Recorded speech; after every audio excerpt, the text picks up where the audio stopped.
mendengarkan 1 jam aja itu pahalanya lebih besar seperti kita melaksanakan ibadah 1 malam. Bismillahirrahmanirrahim. Assalamualaikum warahmatullahi wabarakatuh. Para jamaah Al-Asran rahimakumullah. Di dalam segala situasi, kondisi apapun kita, mudah-mudahan ya Allah selalu memberikan rahmat kepada kita. Amin ya Allah ya Rabbal Alamin. Yuk kita ngaji lagi bareng Teteh di sini ya. Tentunya di channel Al-Asran. Kali ini Teteh insya Allah akan membacakan di dalam referensi kitabnya Irsyadul Ibad. Baik. Bismillahirrahmanirrahim. Bismillah walhamdulillah wassalatu wassalamu ala rasulillah. Babul ilmi. Sekarang ingin menerangkan di dalam pembahasan bab ilmu, masuk ke dalam bab ilmu. Diawali dengan dauhan Allah Ta'ala berfirman, qala Allah Ta'ala, yarfa'illahu alladhina amanu minkum walladhina utul ilma darajat. Shadaqallahul azim. Wallahu alam bil muradi. Yarfa'illahu, niscaya Allah itu akan meninggikan. Kepada siapa Allah akan meninggikan? Alladzina amanu, terhadap orang-orang yang beriman. Minkum, di antaramu, walladzina, dan juga orang-orang utul ilma, yang diberikan ilmu pengetahuan, darajat, beberapa derajat. Quran ini bisa kita ketahui di surat yang ke-58 ya, surat Al-Mujadilah pada ayat yang ke-11. Dan juga di dalam referensi ini kitab dilengkapi juga dengan dauhan Allah Ta'ala di dalam surat Az-Zumar. Ini surat ke-39 ya, bisa kita ketemui pada ayat ke-9. A'udzubillahi minasyaitonirrajim. Qul hal yastawil ladzina ya'lamuna wal ladzina la ya'lamun. Shadaqallahul azim. Wallahu a'lam bil muradih. Qul hal yastawil ladzina, katakanlah, katakanlah, hal yastawil ladzina, adakah sama orang-orang ya'lamuna, yang mengetahui, walladzina la ya'lamuna, dengan orang-orang yang tidak mengetahui. Nah, jadi di ayat pertama ini menunjukkan bahwa Allah akan mengangkat derajatnya orang-orang yang berilmu dari mereka secara khusus. Dan kata Allah, apakah sama orang yang mempunyai ilmu dengan orang yang tidak mempunyai ilmu?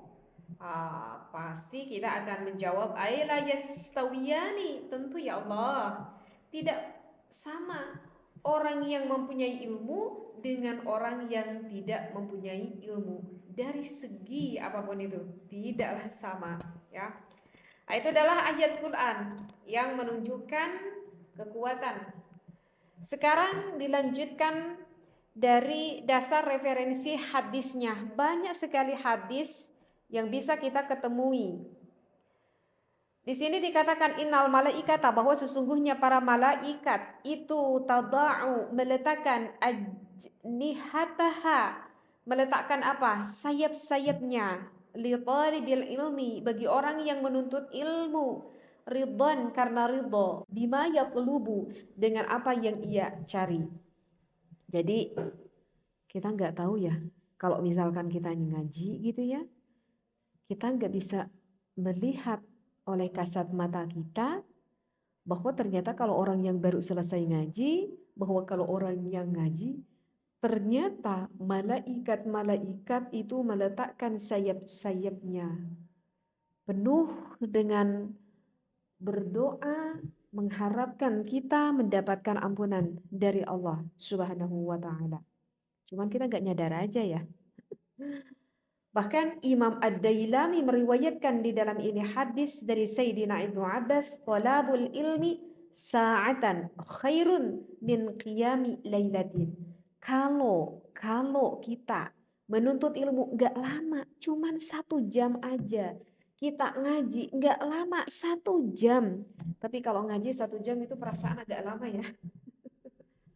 Tapi kalau misalkan kita mau belanja ke mall, 5 jam tidak terasa lama. Tapi kalau ngaji 1 jam rasanya itu sangat lama sekali. Maka kata Sayyidina Ibnu Abbas, kalau kita menuntut ilmu 1 jam aja, kalau mau dibandingkan itu lebih baik dibandingkan beribadah satu malam. Kita bisa nggak beribadah satu malam jemput, bisa nggak? Dimulai dari maghrib, udah beres sholat maghrib, kita diteruskan dengan sholat sunnah, diteruskan dengan mengaji Quran. Udah ganti ngaji Quran, kita ganti dengan zikir. Udah ganti dengan zikir, kita ganti dengan sholawat. Terus saja kita ganti-ganti tuh, gak tidur-tidur sampai subuh. Pernah gak kita melakukan itu? Amal-amal ibadah yang lain kita lakukan dari maghrib sampai subuh, gak henti-hentinya kita ibadah. Bisa gak kita ibadah seperti itu? Mungkin kita akan jawab, banyak yang mengatakan sulit. Nah, kata Sayyidina Abdul Abbas, gak lama kalau kita ngaji 1 jam aja, itu bahkan pahalanya lebih besar daripada kita melaksanakan ibadah sampai 1 malaman. Nah, makanya gitu, diniati sekarang, wahai para jamaah al-Asram, ketika sekarang mendengarkan ini, tak perlu lihat tetehnya, ya tak perlu lihat tetehnya karena ilmu teteh itu sangat terbatas sekali. Tetapi diniati aja untuk amal ibadah, diniati saja untuk thalabul ilmi, karena teteh hanya sebatas membacakan di dalam ini kitab Irsyadul Ibad. Kalian coba tengok saja ulama yang mengarang ini kitab karena seorang waliullah, tak perlu lihat tetehnya. Maka kalau misalkan kita niatnya untuk ibadah, niatnya kita untuk menuntut ilmu, mendengarkan 1 jam aja itu pahalanya lebih besar seperti kita melaksanakan ibadah 1 malam. Ya, mudah-mudahan ini menjadi penyemangat bagi kita. Kemudian ada hadis lagi yang selanjutnya, wa talabul ilmi yauman khairun min syiyami salasati ashhurin.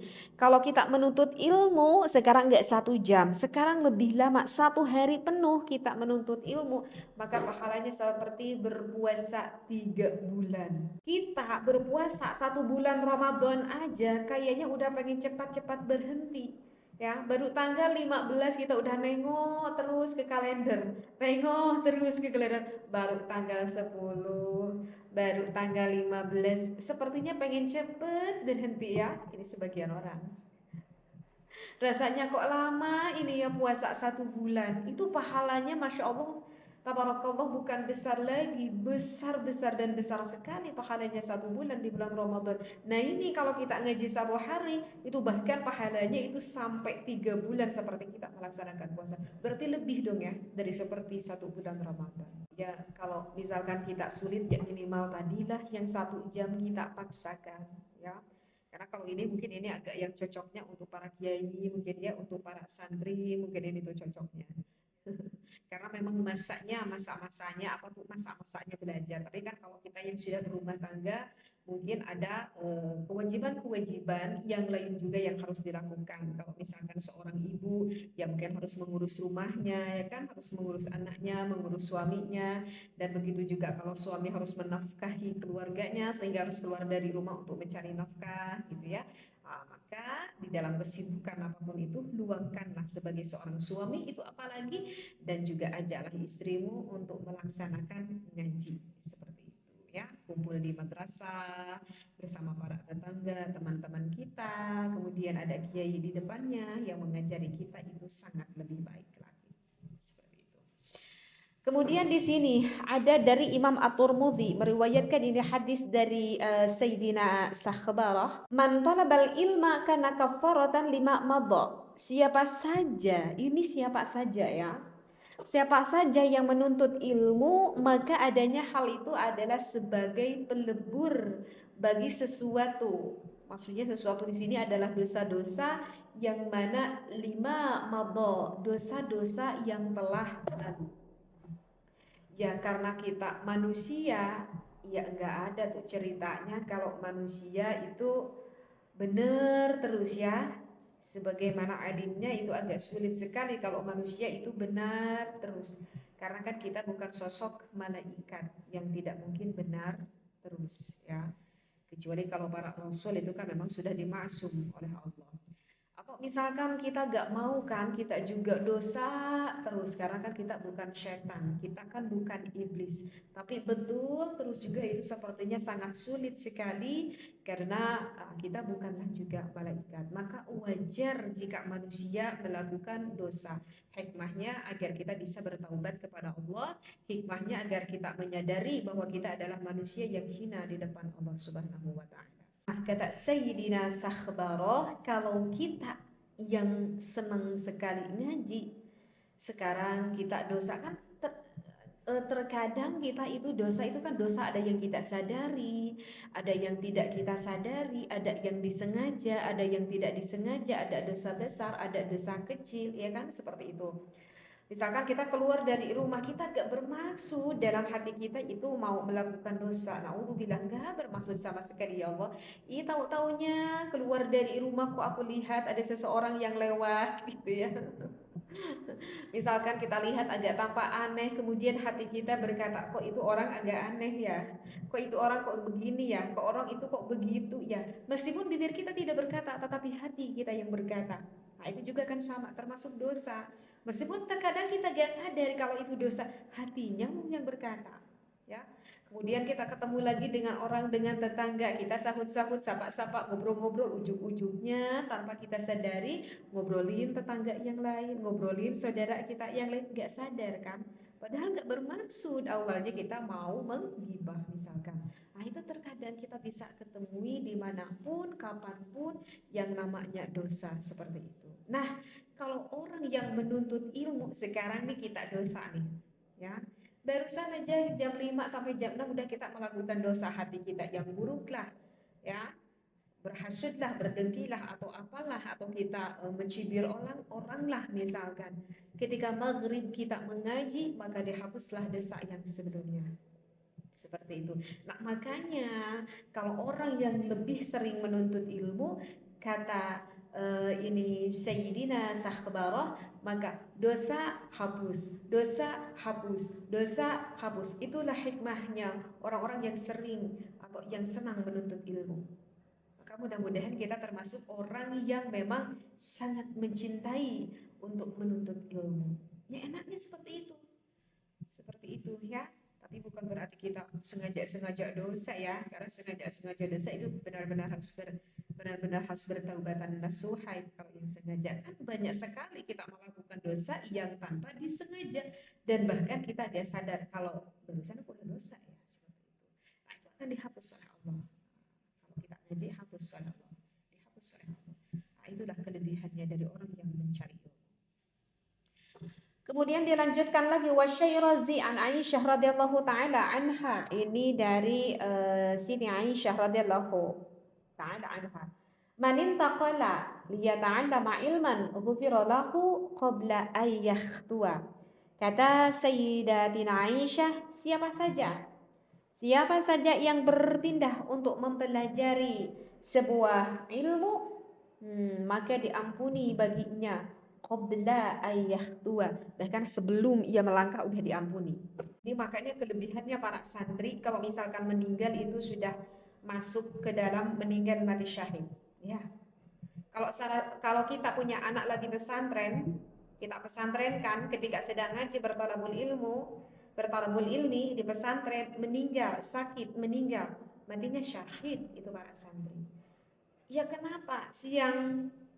Pagi, siang, sore, malamnya ngaji terus, ya. Di sini aja anak didik teteh kalau misalkan sehari bisa ngaji sampai 5-6 kali gitu ya. Misalkan subuhnya ngaji, jam 9 ngaji, zuhurnya udah ngaji lagi, asarnya ngaji lagi, maghribnya ngaji lagi, isya'nya udah ngaji lagi gitu. Maka kata Sayyidatina Aisyah, ini misalkan kita barusan udah ngaji nih subuh. Kita udah ngaji nih subuh.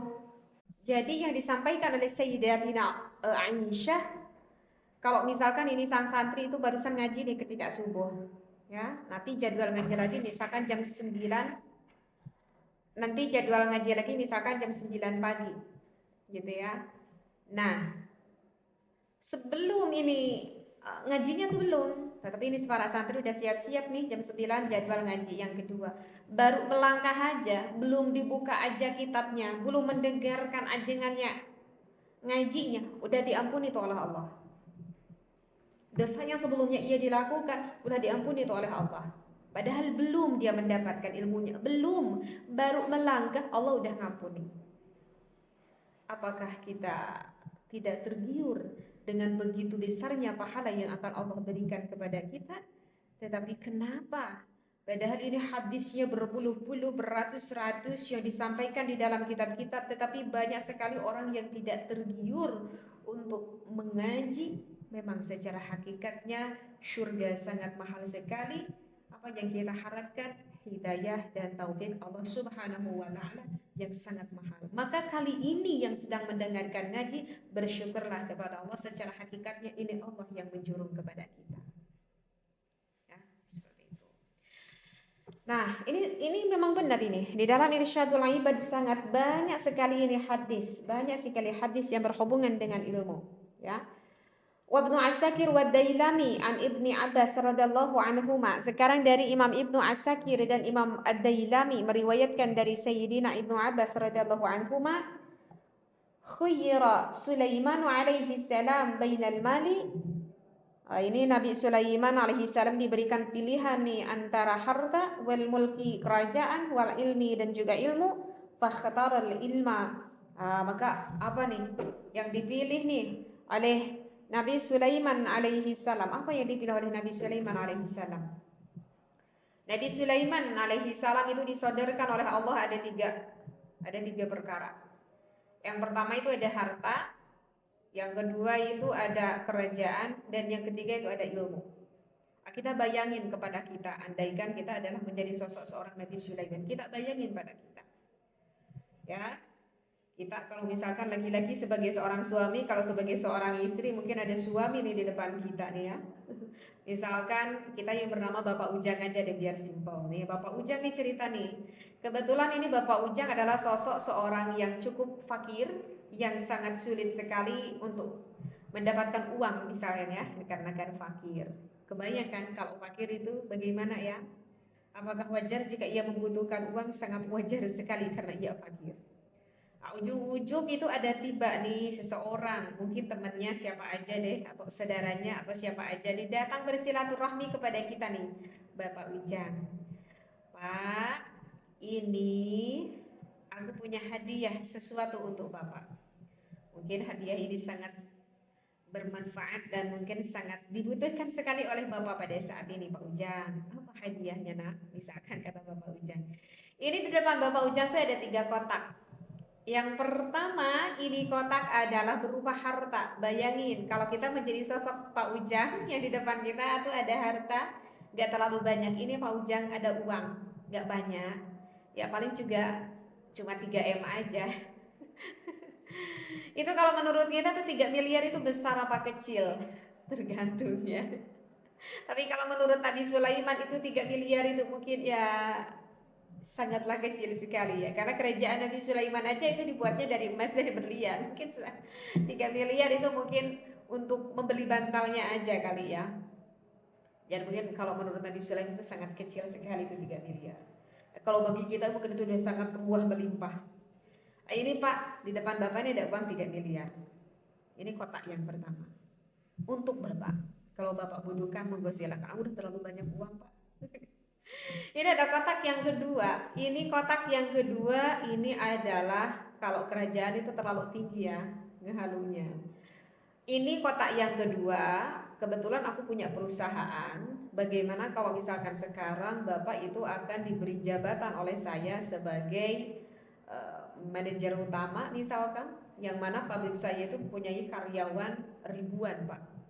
Ini mungkin Pak Ujang langsung bisa membayangkan, udah kebayang ya. Berarti gajiku per bulan itu berapa? Besar sekali.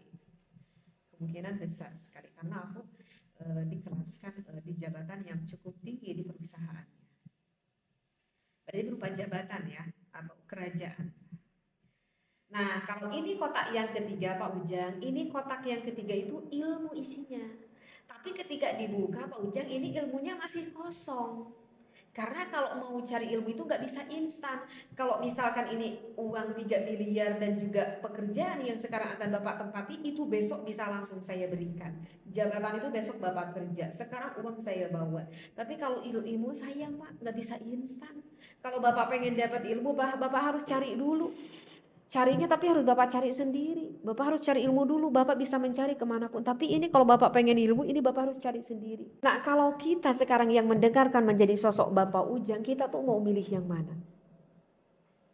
Kita mau milih yang mana? Jawab dengan hati nurani kita. Kita mau pilih yang mana?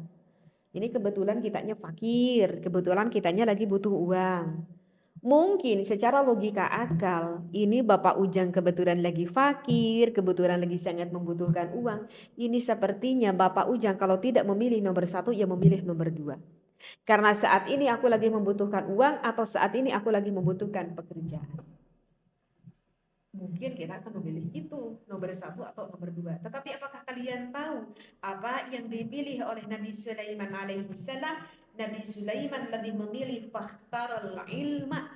Nabi Sulaiman lebih memilih ilmu. Kenapa? Fa'utiyal mulka wal mali lihtiarihil ilma.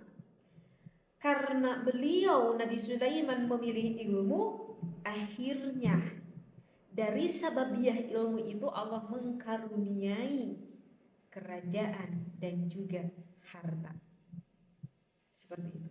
Jadi kalau kita sudah tahu ilmunya, harta akan mudah kita bisa dapatkan. Pangkat kerajaan atau derajat bisa dengan mudah kita dapatkan kalau kita punya dasar ilmunya.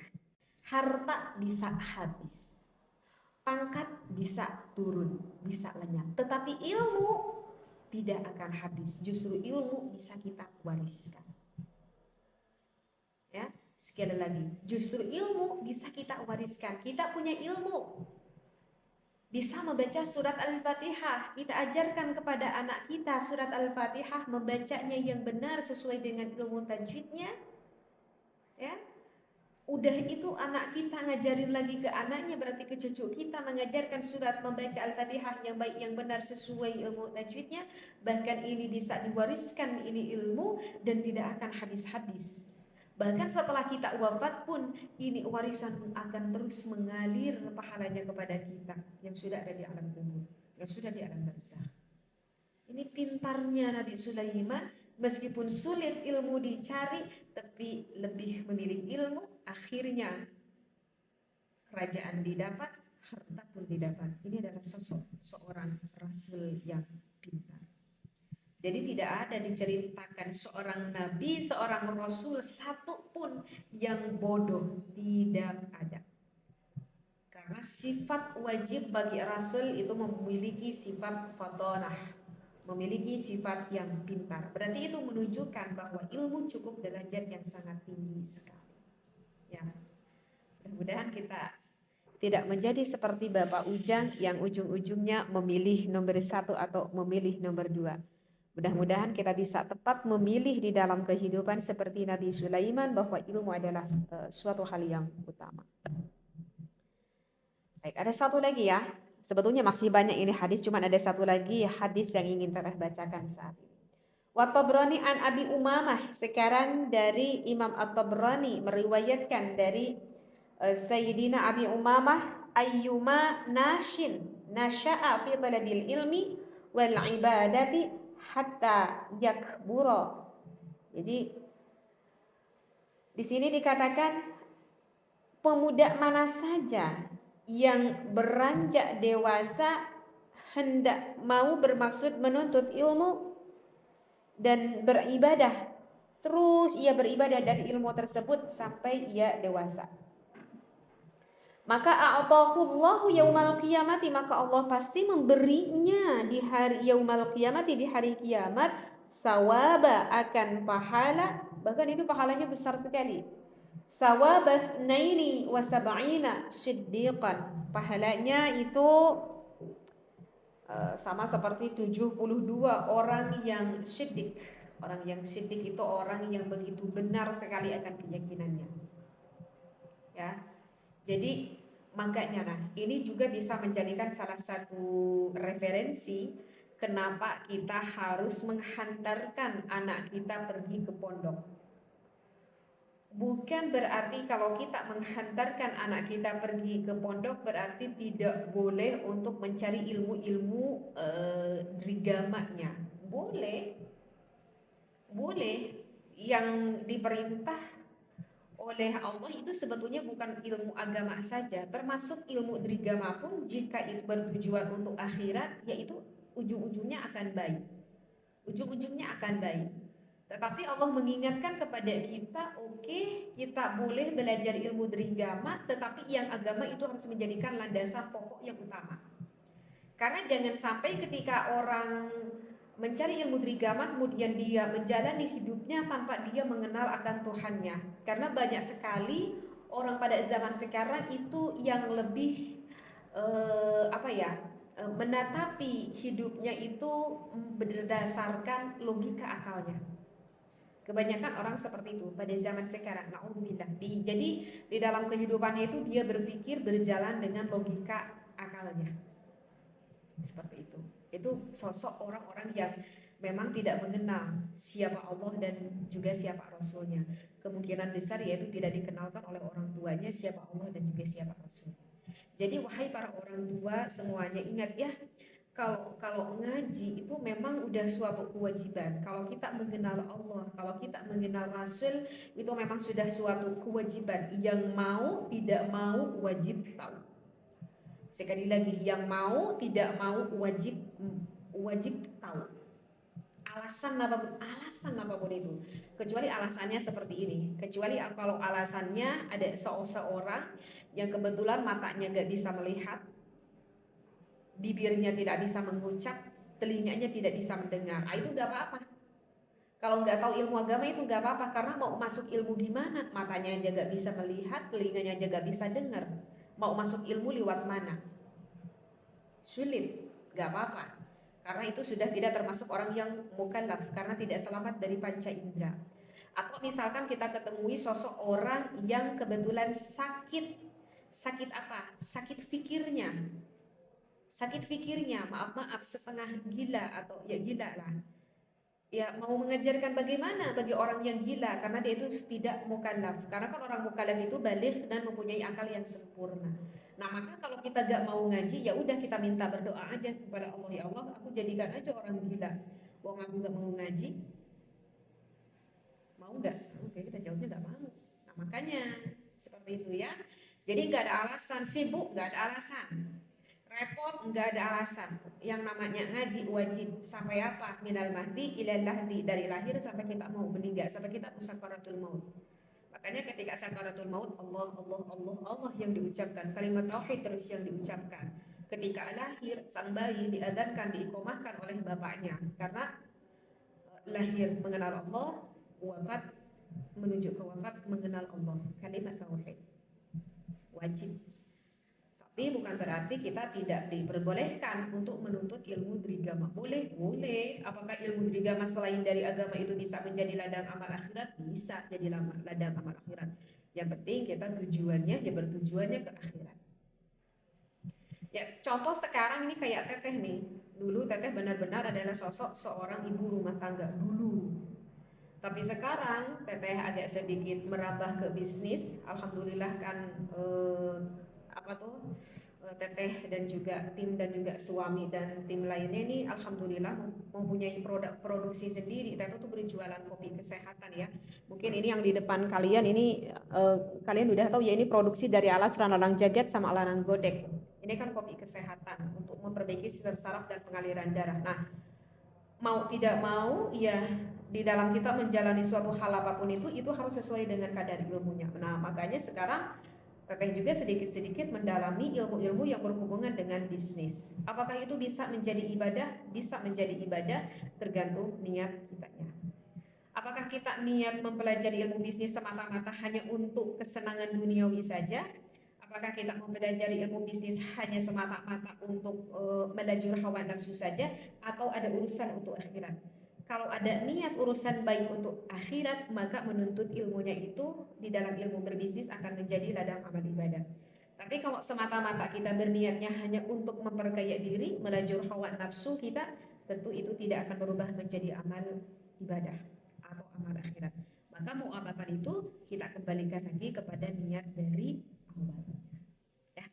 Ini mudah-mudahan yang Teteh bacakan di dalam kitab Irsyadul Ibad ini bagi siapapun yang mendengarkannya bisa mendapatkan ilmu yang bermanfaat, dan tentu kita mengharap kepada Allah, Allah bisa diri kita untuk mengamalkan segala ilmu yang bisa kita dengarkan. Ya, meskipun itu secara hakikatnya untuk amal ibadah itu adalah tidak lepas dari kudrat iradat inayah Allah. La haula wala quwata illa billah, ya, karena sebelumnya kita tidak mampu untuk melakukan apapun itu.